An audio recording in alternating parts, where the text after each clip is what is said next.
Okay. Lyndon Labayan. Test, test. Are you good? Okay. Hi guys, my name is Lyndon.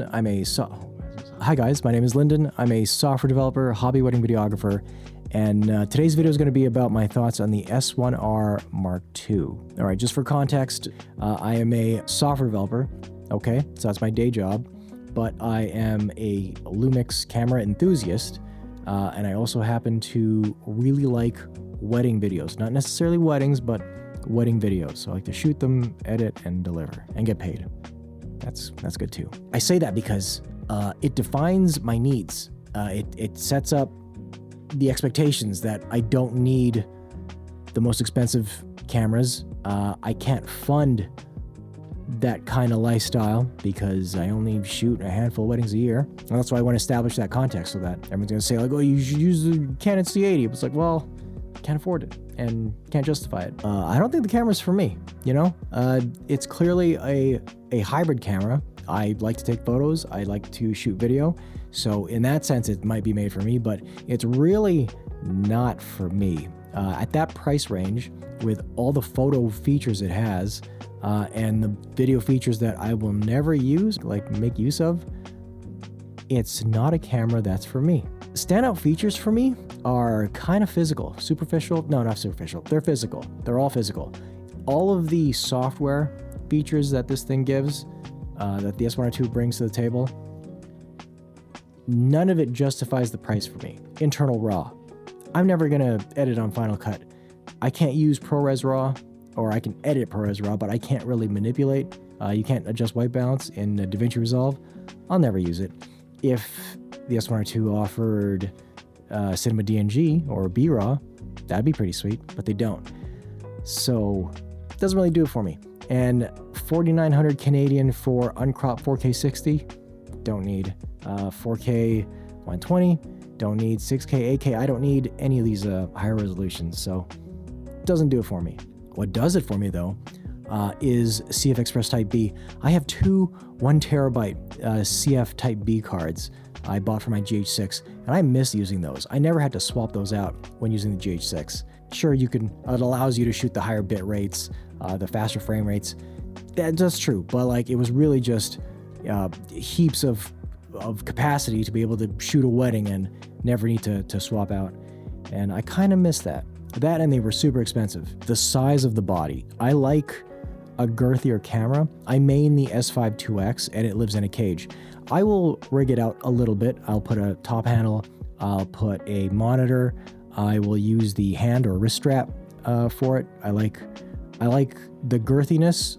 The cage serves a second purpose to be able to attach stuff to, but like even if I wasn't using that, I do like the heavier, kind of bigger body. The slight additional size increase to the S1R2 I think is welcomed. Byproduct of that is the shutter. What do you call that? The wheel. The top wheel dial that we use for shutter angle on our Lumix bodies is pushed back now. It's recessed. It's pretty common that we hit that by accident. And yeah, I think that's a welcome change. I really like the double fully articulating screen, an iteration on what was on the S1H, on the GH6, GH7, much closer to what they introduced on the A9 III and A1 can flip the screen up, but now down too, while it's still in line with the lens. If you're hand holding, it's more natural to shoot like this versus like looking with the screen slightly pushed off to the side, especially on a gimbal. If you put this on a gimbal, it'd be nicer to just have it lined up. Those are really the big features that I like. They're all physical. It's just very physical. Oh, there's another custom button on the front. Tally lights too. Shoot, there's a bunch of physical features. All these physical features are great. Is it worth 4,900 Canadian dollars for me though? I don't know. Actually, I do know. It's not. Would it be worth 3,500? Now we're talking, you know? I recognize that even though this thing's got a lot of features that I'm not going to use, it's jam-packed with them. Photo side, the pre-burst, 44 megapixel. I don't even know what else it has. It's the stitching, the super stitch 12K image, whatever, 14-bit raw. Like, I don't need any of that. I recognize that it has it. And with the assist, the AI assist, so the new IBIS too. Yeah, the new IBIS, the uncropped IBIS, all the AI features, I get it. But that's super steep. Stuff that I might not really appreciate, really, it's the price. It really is the price. Give me the video features, sure. Give me those physical features. I think 3,500 Canadian's kind of like my sweet spot to be able to swallow and to be able to sell it to my wife too. Because even though this is a hobby, like if I'm dropping $5,000 on a camera, that's not going to go over well with my wife. Rolling shutter. Everyone's talking about rolling shutter all of a sudden. I don't seem to care about rolling shutter at all. All of a sudden, I guess everyone's shooting sports and cars and like Formula One. I don't shoot anything fast like that. Like my dogs are probably the quickest thing that I shoot, and I don't think I care at all. And I didn't realize how much everyone else cared online. You know, prior to this, it was autofocus, and everyone lost their minds at like, why is Lumix using autofocus? And I did great with the GH5, did great with the GH6. I did fine without the autofocus. And then it was low light, ultra low light. Everyone wanted to shoot with 12,000 ISO pitch black darkness with no lights. And I can see why. There's some cases, for me anyway, shooting weddings, you're shooting the receptions, you don't have the lights pointing in a specific direction, a specific way.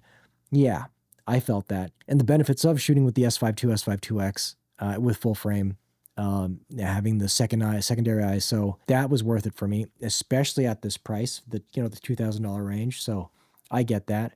But now the next thing we seem to be worrying about on the internet is the rolling shutter, like panning super quick back and forth, or like trying to track a car, a Formula One NASCAR car or something going at a billion miles per hour, or people like swinging baseball bats or golf clubs. We got to catch that for some reason. Like I don't shoot any of that, and apparently everyone else does. But yeah, so I guess that pretty much wraps it up, guys. I'm gonna wait. I think ideally, I would like a fourth camera for how I want to shoot. 3 locked off in a nice compact to-go reception ceremony kit, maybe like with a third tripod, everything in one box. $4,500, $4,900, maybe not so much, but like 35 I think is pretty sweet. 3,000, 3,500. I think it would be great for me. Okay, I think that's it. I've ranted for too long. Guys, I appreciate everybody who comes to watch my videos, man. I know, like, when I say like I'm a hobbyist, like I'm just a hobbyist, right? I just pick up my camera when I can. I book weddings when I can. And I'm actually doing something completely different this year. I'm partnering with like some dudes at a company called Adventures Within Media. I'll make another video talking about that though, but I'm currently trying to organize this house because we're moving out of it soon. And my kid is growing up so fast. My dog she's doing great. Thanks guys for coming back to watch these videos. I really appreciate it. I will see you in the next one. Okay, bye. Oh shoot. Okay, I've had a couple people ask in DMs what kind of microphone I'm using. This is the Comica VM30. This is my home one. I got a second one that I use for weddings. Yeah, a lot of YouTubers have been talking about this guy. It's like it's wireless. I've got the receiver over there, and then this is the mic, and this is just little like it's actually a tripod. A little tripod. It's for a Sony Action Cam, and I just use it for holding the mic like that. And yeah, it's wireless. Okay, you can adjust the gain here. Yeah, all right, VM30, anyone wondering. All right, thank you, bye.